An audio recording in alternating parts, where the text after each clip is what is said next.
Halo teman-teman semua, perkenalkan nama saya Anastasia Serafin.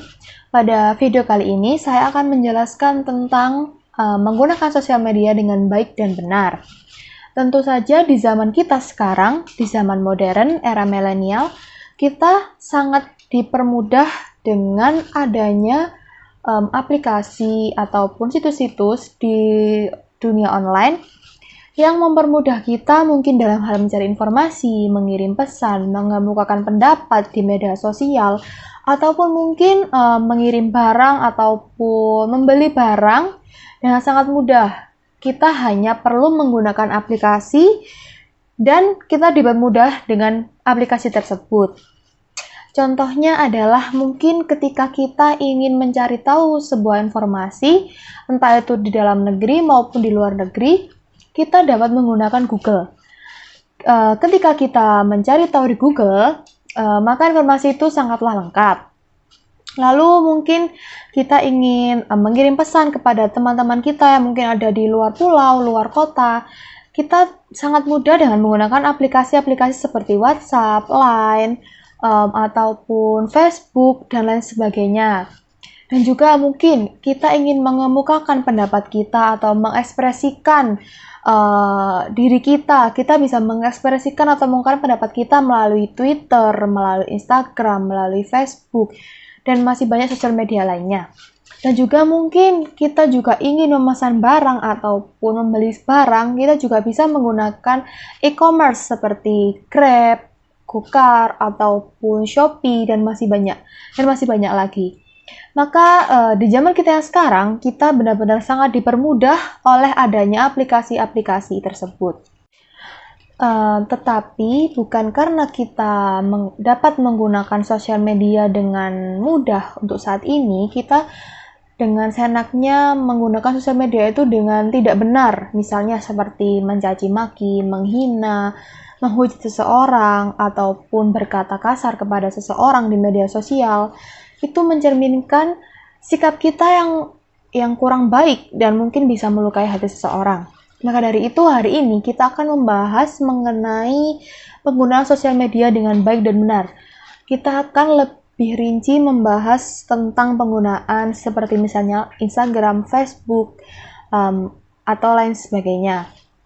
Mungkin banyak sekali yang berpikir seperti ini. Itu kan laman Instagram saya, itu kan laman Twitter saya, jadi saya bebas untuk nge-tweet apapun, saya bebas mengemukakan pendapat saya bebas mengupload yang saya inginkan tanpa berpikir panjang dan memikirkan dampaknya.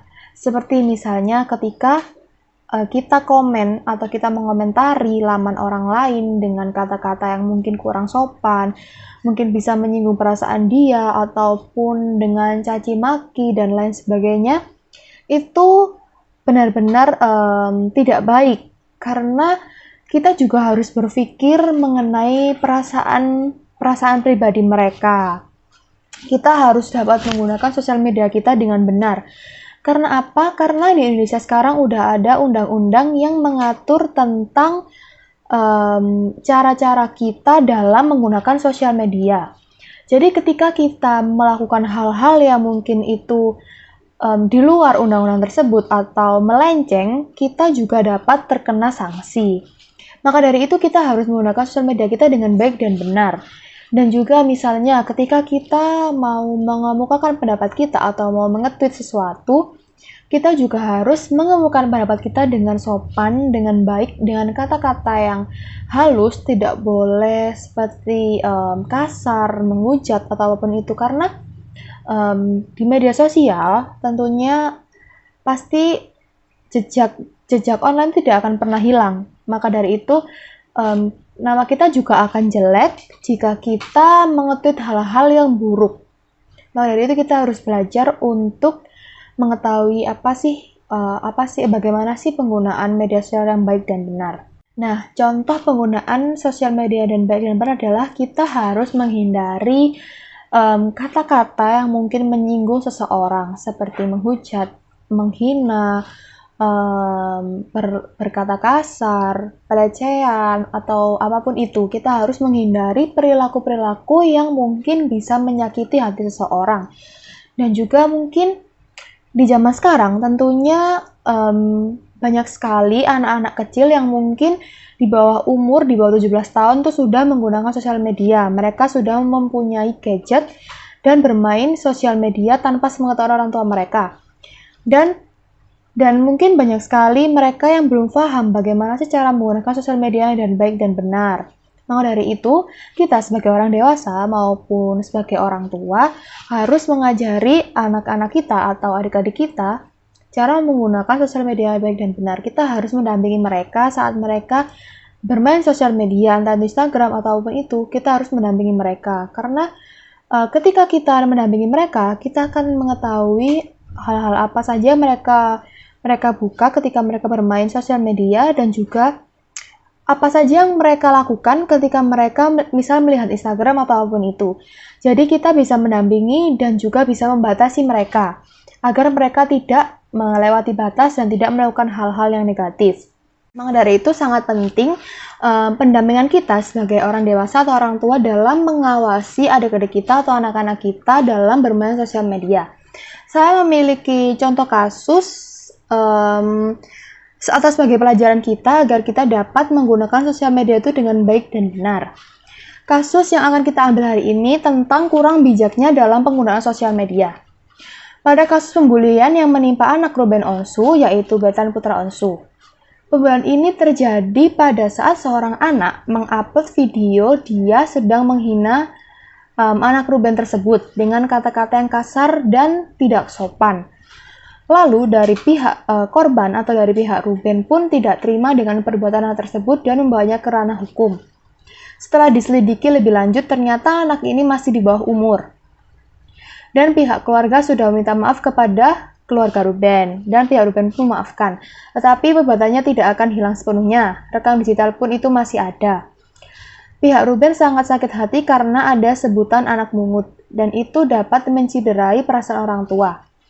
Menurut Minola atau selaku kuasa hukum dari pihak Ruben, alasan pelaku bully tersebut menghina anak dari Ruben itu lantaran kesal karena temannya mengidolakan anak Ruben Onsu tersebut. Menurut kuasa hukum Ruben, dia berkata, jadi alasan pelaku ribut sama teman di sekolah, yang satu mengidolakan Betran, sementara anak ini atau si pelaku mengidolakan salah satu grup idol Korea. Anak ini iseng membuat status di WhatsApp tentang Betran. Kritik atau menanyakan sikap temannya yang mengidolakan Betran tersebut. Jelasnya. Dan di luar dugaan, ternyata anak ini membuat video seperti itu. Jadi dia melakukan ujaran kebencian terhadap Betran seperti kata-kata berikut. Kok hidupnya enak banget padahal anak pungut? Dia membuat video dengan berkata seperti itu. Jadi, contoh kasus tersebut kita dapat tahu bahwa penggunaan sosial media sangat penting sekali. Jika kita salah bertindak dalam penggunaan sosial media, maka kita juga akan terkena dampaknya. Maka dari itu, kita harus menggunakan sosial media dengan baik dan benar. Karena jejak digital itu akan selalu ada. Dan mungkin akan membuat nama kita juga jelek dan kita bisa terkena sanksi oleh perbuatan yang kita lakukan. Maka kita harus menjadi warganet yang baik dan sopan agar kita tidak melakukan hal-hal yang buruk. Kita harus benar-benar memahami bagaimana caranya menggunakan sosial media yang baik dan benar. Kita harus menghindari seperti kata-kata menghujat, kata-kata menghina, kata-kata kasar, ataupun yang mungkin dapat menyakiti hati orang lain. Kita harus menghindari hal-hal seperti itu. Mungkin sekian video penjelasan dari saya. Jika ada salah kata, mohon dimaafkan. Terima kasih.